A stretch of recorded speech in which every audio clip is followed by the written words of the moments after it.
Republican House Leader Kevin McCarthy has pledged to subpoena 51 intelligence agents amidst new Hunter Biden information in the Twitter files. McCarthy reportedly called what was being found egregious.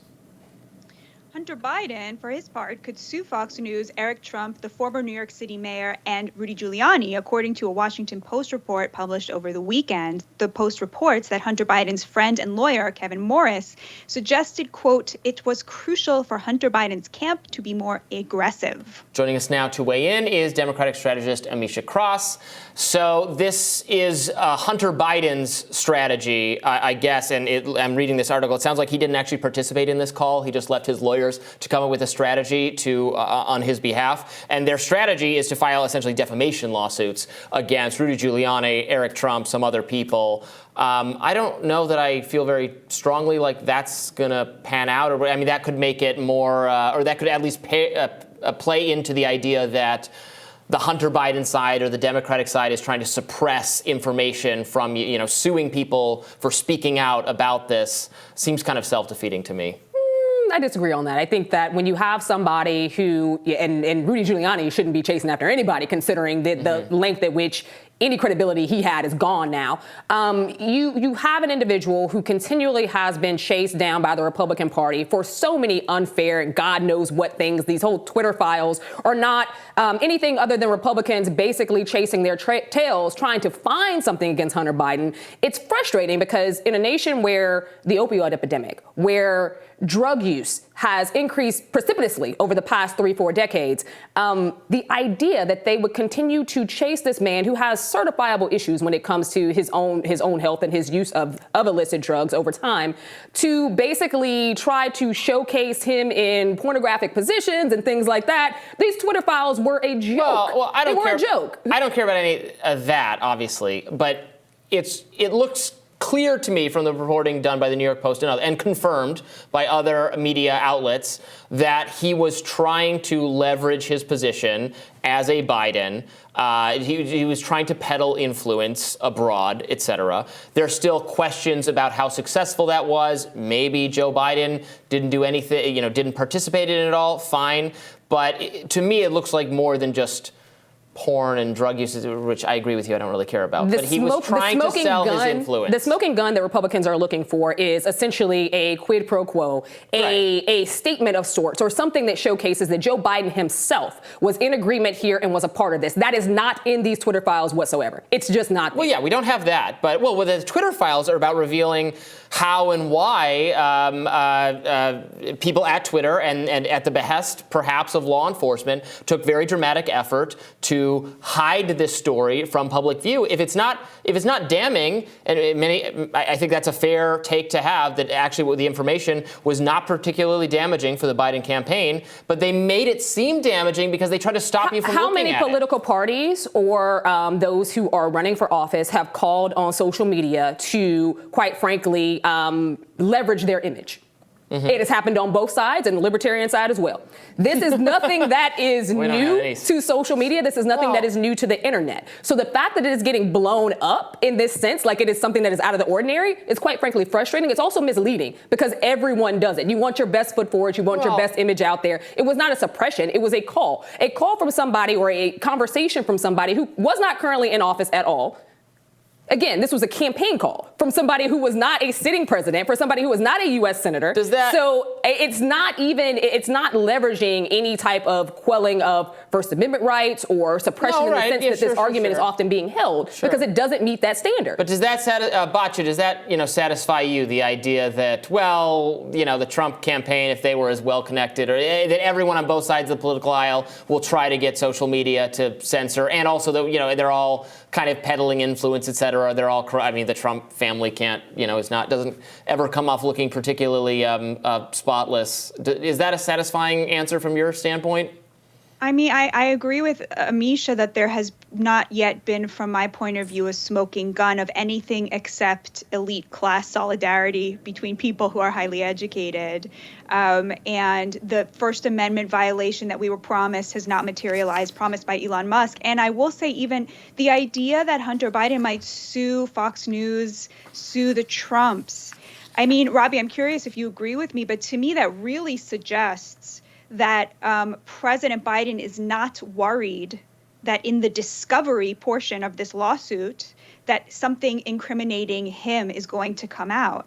And I've said from the beginning, I think that the Biden-China through Hunter Biden connection is a real distraction from a much bigger problem that the Democrats have with China, both from a foreign policy point of view and a domestic policy point of view.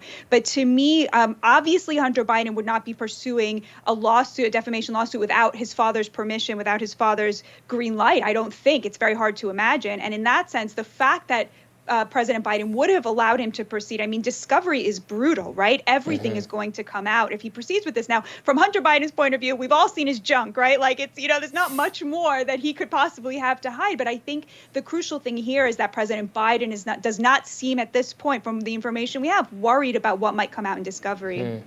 Well, according to NBC News reporting, conservatives are realizing that the GOP's message on voting, which has been to not embrace mail-in ballots and early voting, has to change. But they still face one problem: Donald Trump, who has spoken against the practice and has made false claims that the 2020 election was stolen because of certain mail-in ballots. NBC says the rationale behind Republicans wanting to push early voting is that they'll be able to better allocate resources in the closing weeks of the campaign, cut off disparities between Republicans and Democrats in some states, and maximize their vote share by curbing last-minute surprises that could come on Election Day, like sickness or the weather. Republican National Committee Chair Ronna McDaniel, who was selected for this position by Trump, said, quote, "Our voters need to vote early. There were many in 2020 saying don't vote by mail, don't vote early, and we have to stop that." So, Amisha, you flagged this story for producers. Walk us through the significance here. This is huge, Batya, and it is because up until President Trump became president, we never really heard from or had the Republican Party be so anxious and, just so strongly against mail-in voting. Quite frankly, because historically, mail-in voting benefited Republicans. Those were the voters who were actually doing it the most, whether they were servicemen and women abroad, or whether they were voters in rural areas where it was harder to get to a ballot space. These are people who are traditionally your voters who use mail-in ballots. The issue that we have now is that post-pandemic, because President Trump, because the RNC, because Republican spokespeople went across the country basically agreeing with Donald Trump that, somehow votes were illegitimate if they were cast by mail, that they just stopped using it. That core base that often came out in rural areas for conservatives stopped using mail-in ballots, many of which had been using them for decades. Former President Trump had used it in the past, 10, 12 election cycles himself. So to hear from a party that seemingly is losing time and time again, be it whether it was in the presidential race or in the midterms, largely looking at the sizable number of mail-in ballots that were cast by Democrats, by younger voters, by voters on college campuses, it is very interesting because it changed the balance. It changed the balance largely because Republicans themselves told them not to do it and basically shed a very disparaging light on a system that this country has used for decades. And I think that we're going to continue to see those gains by Democrats who use it for the very reasons that we talked about in the opening,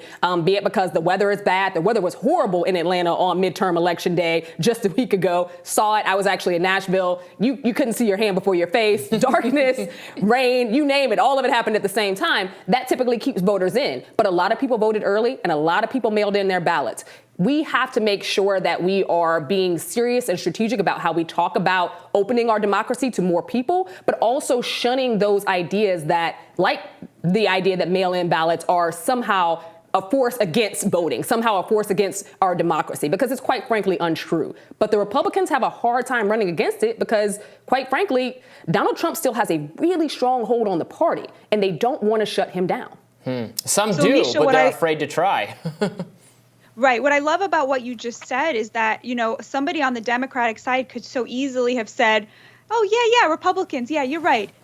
Mail-in voting doesn't matter. You're right. Stick with that message, right? That it's all corrupt, stick with that, right? Because knowing that it's so important. But I like that you're saying no, even as somebody who's on the Democratic side, if you care about democracy, small d, you will also want your opponents to be taking advantage of a very important way of getting the vote out. And, Chris Arnott is so smart, and he has what he calls the hangover test, right? Do people care about this candidate enough that when, Election Day rolls around and they're like deeply hungover. Are they going to walk? Are they going to drive? Are they going to show up to the ballot? And this essentially eliminates that being a factor. On the question of Trump's influence, Republican Senator Bill Cassidy rejected Trump as the leader of the Republican Party and said the GOP could shift away from his influence in the future, according to The Hill.